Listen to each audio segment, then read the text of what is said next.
Alors Ether, c'est un dispositif d'exposition qui a été mis en place avec des étudiants de master et de doctorat du département art visuel.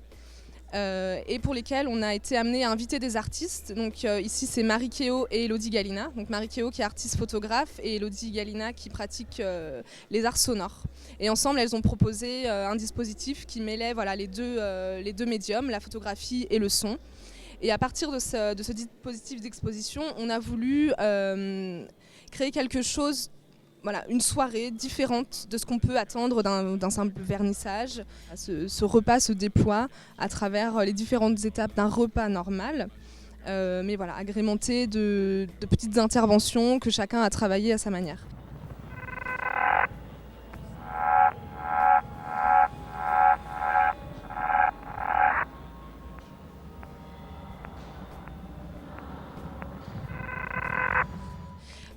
En ce qui concerne donc mon apéritif, je l'ai vraiment travaillé par rapport à l'idée d'une fragmentation qui peut se retrouver dans l'exposition. Il y a les fragments de l'image, les fragments du son. Et l'idée c'était de proposer ces petites bouchées et ces petits mots aussi. J'ai imprimé des petits cartons avec tout un corpus de textes que j'ai écrits. Et je trouvais que l'idée d'une bouchée répondait bien à cette idée de petites phrases succinctes, qui restent pas longtemps mais qui sont percutantes en fait. Donc, je m'appelle Francesca Carorolla et je suis doctorante à l'Université de Strasbourg. Et je me questionne beaucoup aujourd'hui sur ce que ça veut dire la pratique curatoriale et comment est-ce qu'on peut créer du sens par la pratique curatoriale. Donc, j'ai été invitée à présenter une installation en fait dans le cadre de cette expo. Et en revenant à l'étymologie du curateur, curatus curare, je pense que c'est important de souligner le fait que le curateur est quelqu'un qui s'occupe qui est au service des artistes.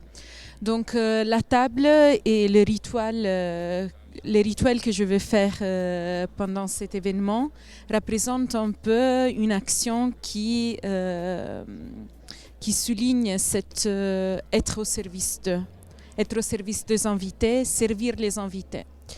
Et pour célébrer ma victoire, les officiers de la cavalerie française ont décidé de m'inviter dans un des plus chics restaurants, le Café Anglais. Et le cuisinier en chef, chose surprenante, était une femme. On nous servit des cailles en sarcophage.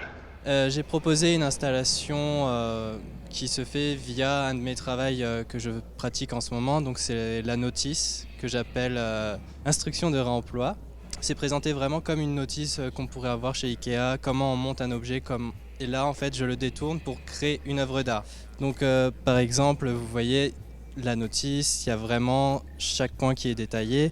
Sauf qu'au final, est-ce qu'on arrivera vraiment à recréer cette œuvre d'art? Donc, c'est vraiment tout l'écart qu'il y a entre un artiste et un particulier, un amateur qui pourrait s'essayer à l'art. Est-ce qu'il pourrait devenir artiste si facilement? En fait, à la différence d'un repas classique, avant on a une exposition, on a un lieu, un contexte, des installations, des dispositifs artistiques, des actions. Donc déjà, ça différencie du repas classique, du repas familial. Et ensuite, on incite les gens à découvrir l'art autrement, en fait. Donc, on vit l'art et on est dans l'art de vivre, en fait. Et c'est vraiment ce principe-là qu'on voulait instaurer. Le général Califet, qui avait lancé l'invitation, nous fit la confidence que cette cuisinière, ce chef, était capable de transformer un repas en une sorte de liaison amoureuse.